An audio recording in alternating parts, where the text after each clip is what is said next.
Hermanos, que Dios les bendiga. Muy buenas noches. Qué bueno que ya se ha conectado en este tiempo, en esta noche, a nuestra transmisión del día miércoles. Es un gusto para mí ver que ya ha apartado su tiempo en esta noche para alabar el nombre de nuestro Dios, pero también para apartar un tiempo, para tomar un tiempo en la meditación de la palabra de nuestro Señor. Qué bueno que ya se ha conectado. El día de hoy vamos a continuar con nuestro estudio de la carta a los Filipenses. Y también pues mencionar que es nuestro último miércoles. Nuestro último miércoles que estaremos hablando de la carta a los Filipenses, que sin duda es... tiene mucho contenido importante. La verdad que Filipenses pues también creo que es una de las cartas más conocidas y también contiene algunos de los versículos más conocidos. Pero bueno, vamos a terminar con nuestro estudio del mes de febrero. La semana que viene pues ya será otro mes. Y el año, perdón, se nos está yendo rápido, está volando muy rápido este año. Así que, hermanos, entonces vamos a comenzar con una pequeña oración para entrar a nuestra última sesión de estudio de Filipenses. Así que vamos a orar. Padre, te damos gracias en esta noche, te damos gracias en esta ocasión, porque tú nos permites estar ya listos y dispuestos para alabar tu nombre, para estudiar tu palabra. Gracias, Señor, te doy por cada uno de mis hermanos que ya se ha conectado. Te pido, Señor, que tú abras nuestro entendimiento para comprender tus grandes verdades que nos muestras por medio de la carta de Pablo a los Filipenses. Gracias, Señor, porque a lo largo del mes nos has permitido estudiarla, nos has permitido hablar de varias cosas importantes que se pueden ver en esta carta. Pedimos, Señor, que el día de hoy nos guíes, nos des entendimiento, que nos ayudes a comprender qué es lo que tú nos muestras a través de este escrito. Señor, ponemos en tus manos este tiempo. Gracias por este mes que nos has permitido estudiar. Ayúdanos, Señor, a seguir estudiando y comprendiendo tu palabra. En el nombre de nuestro Señor Jesucristo. Amén. Entonces, hermanos, pasamos a, ahora sí, nuestra última sesión, la cuarta sesión de los Filipenses. Y vamos a hablar algo acerca de lo que nos quedamos la semana pasada. Pero antes, bueno, primeramente me gustaría volver a anotar este mapa que creo que es muy interesante y que creo que nos deja algo bueno para analizar, para ver. Bueno, ya vimos este mapa algunas veces, dos veces para ser precisos, y hablamos acerca de lo que podemos ver en Europa, ¿no? Vimos que está Italia, que está la botita, está Grecia al lado derecho y luego está Turquía. Mencionamos que Italia y Turquía son nuestro referente para encontrar a Filipenses aquí en Grecia, porque bueno, mencionamos que la ciudad de Filipenses, de Filipos, hoy en día ya no se encuentra, pero hay ruinas de la ciudad y esas ruinas se encuentran en Grecia. Entonces mencionamos que nuestros puntos de referencia es Italia aquí la botita, Turquía aquí del lado derecho de Grecia. Y bueno, pues así ya para que nos aprendamos un poquito más los países de Europa, específicamente estos tres que son nuestra referencia. Italia, la botita, Turquía y Grecia aquí con estos tres puntitos que mencionamos. ¿Recuerdan estos tres puntitos? Y este puntito que está del lado derecho, aquí es donde nos situamos precisamente, el lugar donde se encuentra la ciudad de Filipos, bueno, las ruinas de la ciudad de Filipos. Aquí tenemos entonces la botita de Italia, que es Italia, ¿no? Esta parte entonces que por acá se encuentra Turquía, y esta parte de aquí que es Grecia. Mencionamos esos tres puntitos y luego este punto chiquito, y aquí es donde se encontraba la ciudad de Filipos, donde hoy en día se encuentran las ruinas de la ciudad. Entonces, solamente para anotarlo, para pues tenerlo en mente, donde se encontraba la ciudad de Filipos, lo que hoy en día es Grecia. Hoy ahí se encuentran las ruinas de esta ciudad, aquí en esta pequeña zona. Aquí está Italia, otra vez la botita. De este lado tenemos a Turquía, lo que es Turquía hoy en día. Y aquí tenemos a Grecia. A Grecia, estos tres puntitos que son de ayuda, el punto más pequeño y Filipos. Filipos está por ahí muy cerca. Entonces, Italia, Grecia, Turquía. Aquí donde está Grecia están estas pequeñas tres puntos, estas tres islas. Aquí está el otro puntito. Entonces por esta zona más o menos, ahí es donde hoy en día se encuentran las ruinas de la ciudad de Filipos. La semana pasada lo último que mencionamos pues era parte de esto de que los filipenses habían apoyado constantemente a Pablo durante mucho tiempo, porque mencionamos que había un cariño especial entre Pablo y los cristianos en Filipos, porque bueno, esta fue entonces la primera iglesia fundada en Europa y pues en el mundo conocido, ¿no? Porque pues en aquel entonces el evangelio no había llegado a América, ¿no? Entonces pues fue la primera iglesia. Entonces, después de que le habían ayudado constantemente a él y también a otros cristianos, no solamente ayudaron a Pablo, sino que los filipenses ayudaron a otros cristianos, que fue lo que vimos en 2 de Corintios, en Jerusalén. Ellos ayudaron y apoyaron, ellos tenían ese deseo por apoyar. Entonces, cuando Pablo, ahora que estaba encarcelado, igualmente le ayudaron, le enviaron otra contribución, apoyo, dinero, y se lo enviaron con Epafrodito para que apoyara a Pablo. Y mencionamos que pues Epafrodito durante este tiempo que estuvo con Pablo pues también la pasó un poquito mal porque pues estuvo enfermo. Lo último entonces que mencionamos era esto, el gozo que vemos a lo largo de la carta. Vemos que se expresa en el escrito, también en el hecho de que va a volver el Señor Jesús y que hay anhelo porque eso suceda. Un anhelo de Pablo porque vuelva el Señor Jesucristo. Vemos que esta expectativa constituía un elemento dominante en el pensamiento de Pablo y se demuestra a través de 5 referencias, de 5 citas, de 5 veces que Pablo habla acerca del regreso de Cristo, de su segunda venida.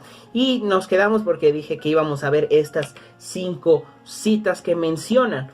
Y vemos que en estas 5 citas que Pablo habla del regreso de Jesucristo, vemos que también hay gozo en la esperanza de que esto suceda en el futuro. Entonces vamos a ver estas citas. Vamos a ver capítulo 1, verso 6. Ya estamos aquí en Filipenses, capítulo 1, verso 6. Me voy a pasar a otra versión, a ver qué dice en otra versión. 1.6, esta es la Nueva Biblia Viva.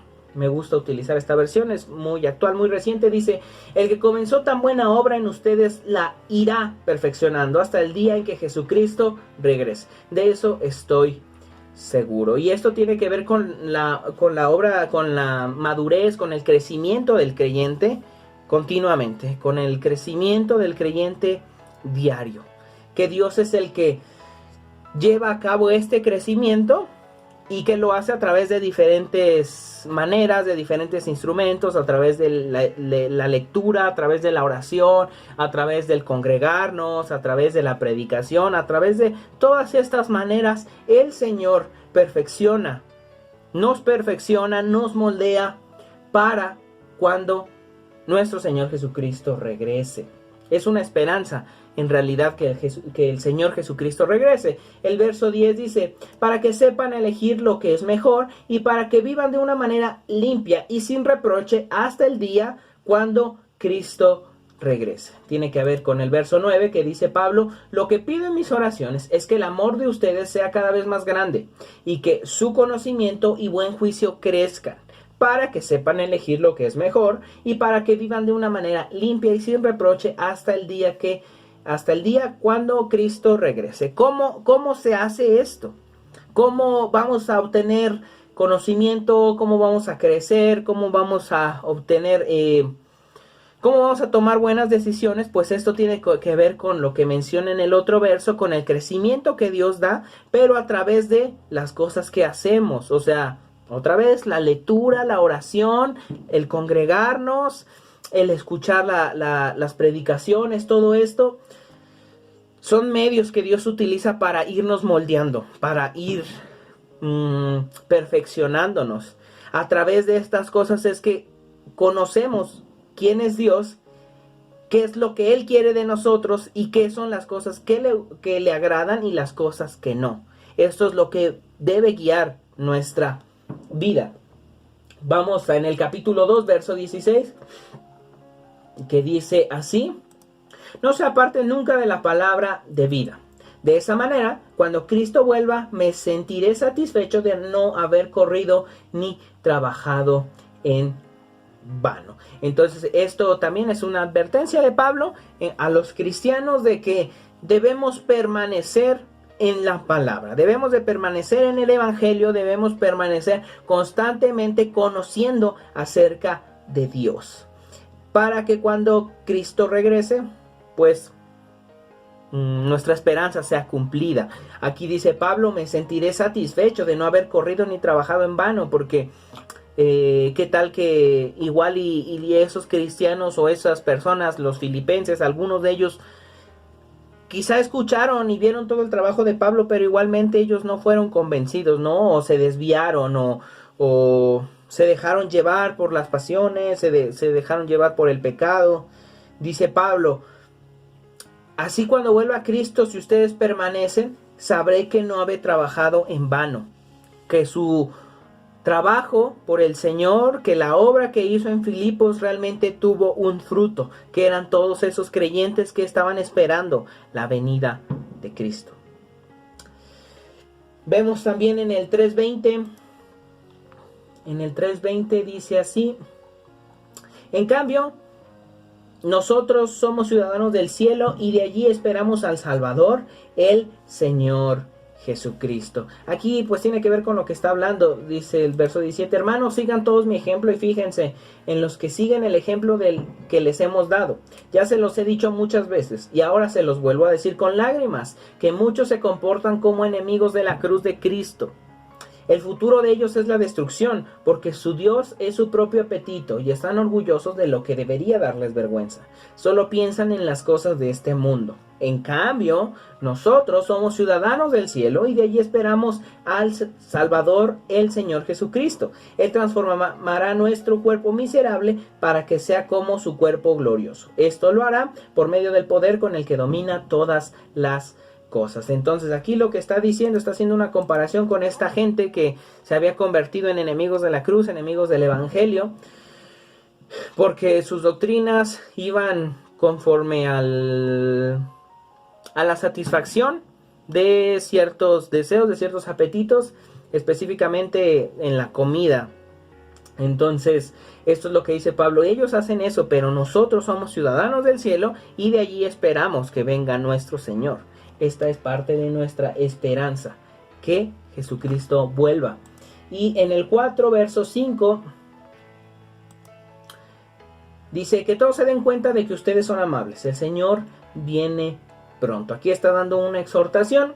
El verso 4, alégrense siempre en el Señor. Se los repito, alégrense.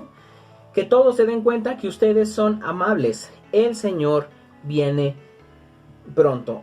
Esto tiene que ver con lo mencionado antes en cuanto a nuestra forma de ser, en cuanto a nuestro carácter, en cuanto a que Dios nos va moldeando a través de muchas maneras. Y dice Pablo: que todos se den cuenta de que ustedes son amables. La amabilidad debe ser una característica que define al cristiano, una característica que nos define a nosotros como personas, como seres, como ciudadanos, como trabajadores, como compañeros de escuela, como lo que seamos. La amabilidad debe ser una cosa que nos defina, porque a través de esa amabilidad es como podemos mostrar a Cristo. Y interesantemente dice Pablo: el Señor viene pronto. Siempre me ha parecido interesante esta declaración de Pablo aquí porque dice el Señor viene pronto. Y me parece interesante porque ¿a qué se está refiriendo precisamente? ¿Por qué lo está mencionando en este versículo? Que todos se den cuenta de que somos amables porque el Señor viene pronto. También debe ser de alguna manera como una advertencia para nosotros del saber, del cómo nos manejamos en la vida. Y el hecho de alguna manera de tener temor, sabiendo vivir con temor acerca de que Cristo va a volver, no como un temor de miedo, sino un temor de respeto hacia Él, de respeto hacia que va a volver. Entonces, esta es por un lado, o sea que el Señor va a volver, pero también por el otro lado puede referirse al hecho de que, en esta versión, ¿no? Porque nos vamos a la Reina Valera, por ejemplo, y dice, el Señor está cerca. También puede referirse al hecho de que el Señor siempre está cerca, siempre está con nosotros. Siempre está, a veces la gente piensa, ¿no? Que Dios está lejos, que Dios se ha alejado de nosotros. Pero en verdad no. O sea, nosotros nos hemos alejado de Dios a causa de nuestro pecado. Pero el Señor está cerca.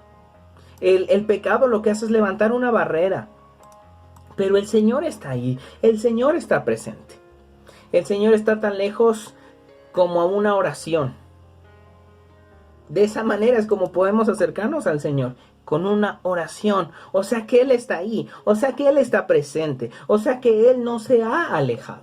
Me parece por eso interesante esto que dice aquí Pablo. El Señor está cerca, es verdad, está cerca con nosotros, está cerca aquí, pero también es cierto que está cerca su venida, que está cerca y que va a volver.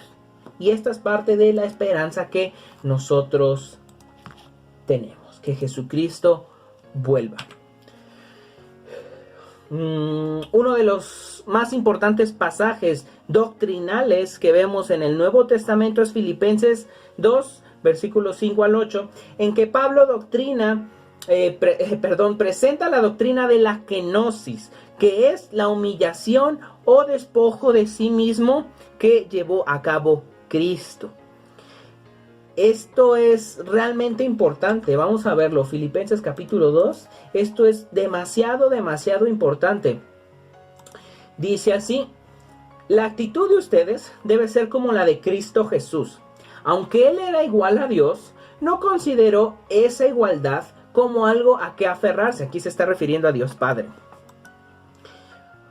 Antes de venir al mundo.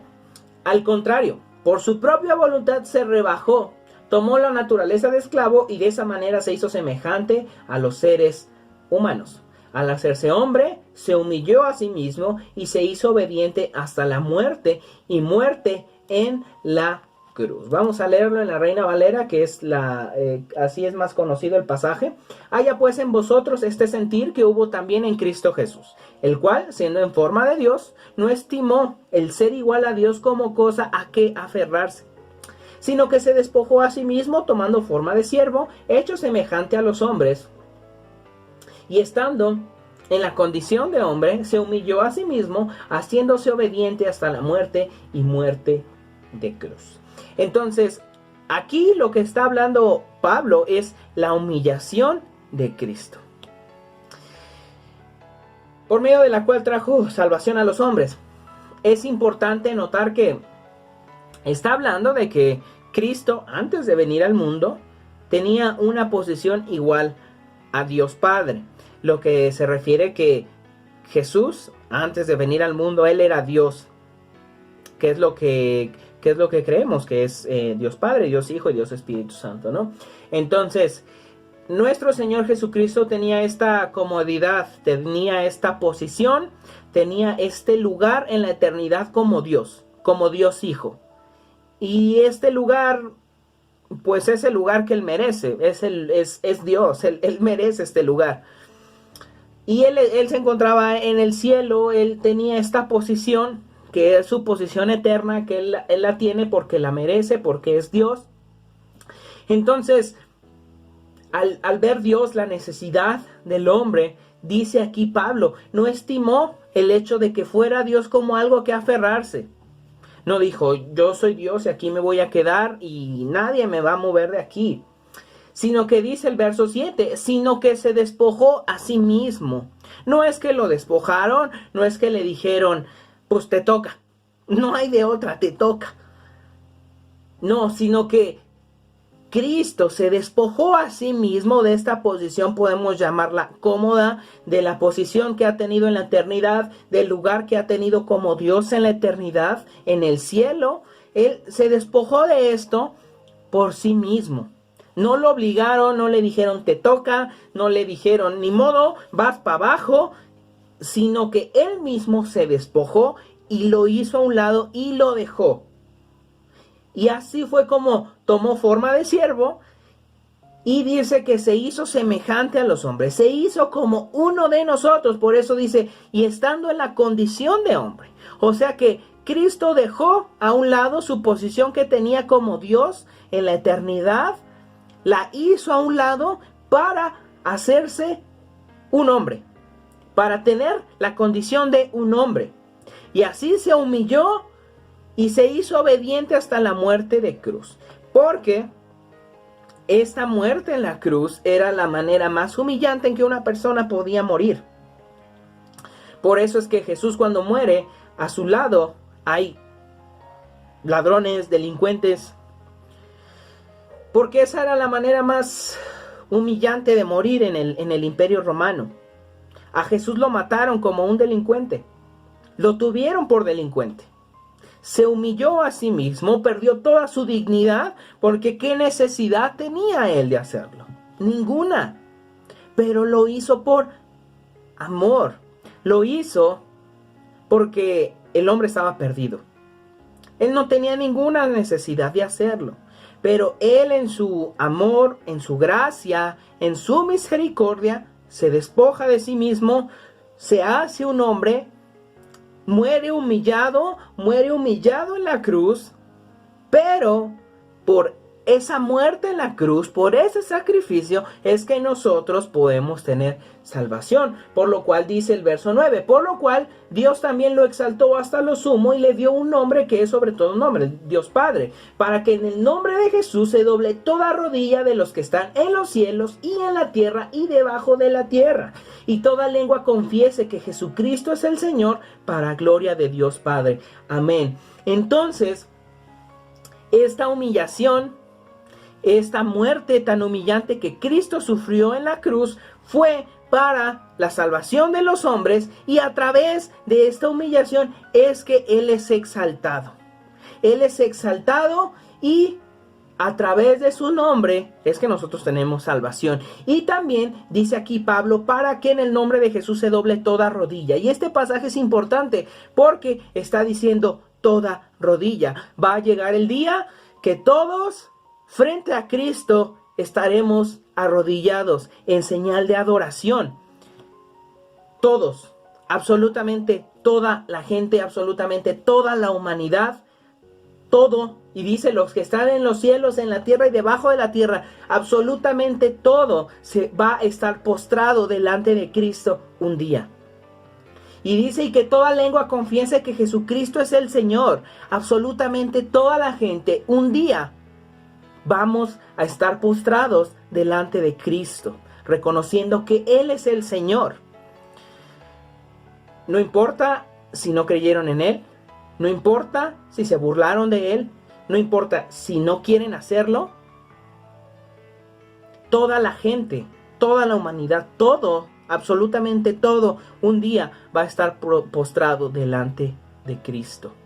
Y para nosotros, para los que creemos en Él, para los que hemos creído en su sacrificio, será un honor poder postrarnos delante de nuestro Señor y decirlo con todo el amor del mundo que Él es el Señor. Porque no será algo nuevo, porque es algo que comúnmente hacemos, postrarnos delante del Señor, declarar que Él es el Señor, decirlo que Él es el Señor, no será algo nuevo. Pero también habrá gente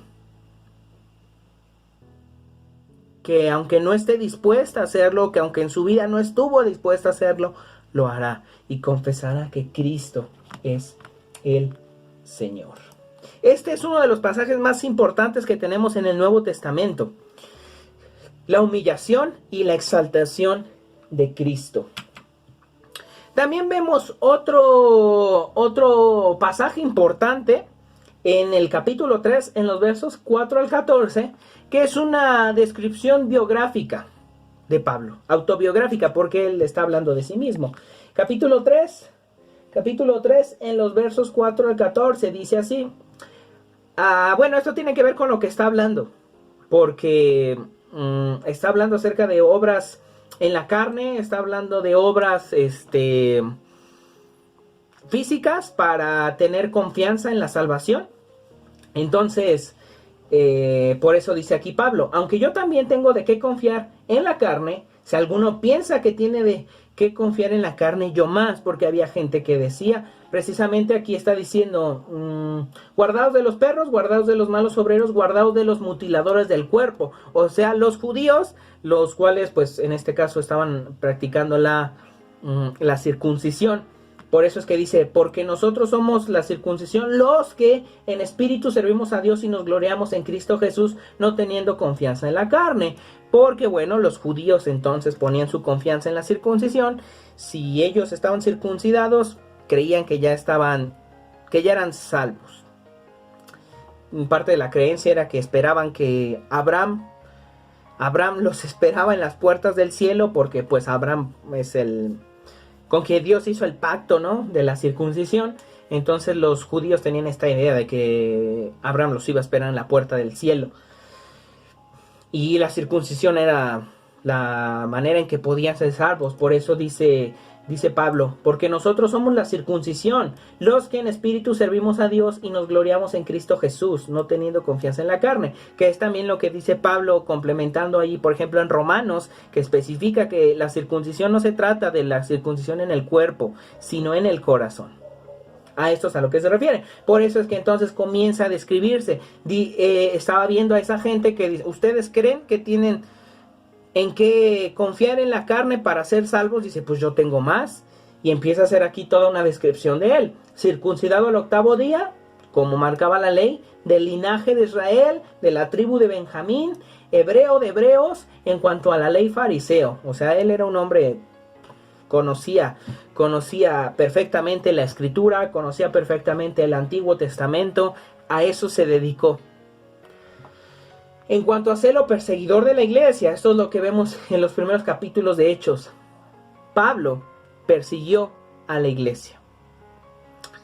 Y también participó de alguna manera en cuanto a la muerte del primer mártir, el primer cristiano que murió por causa del evangelio, Esteban. Pablo tuvo que ver con eso. En cuanto a la justicia que es en la ley, irreprensible. O sea que él era un hombre intachable. En cuanto a toda la ley judía, él era un hombre intachable.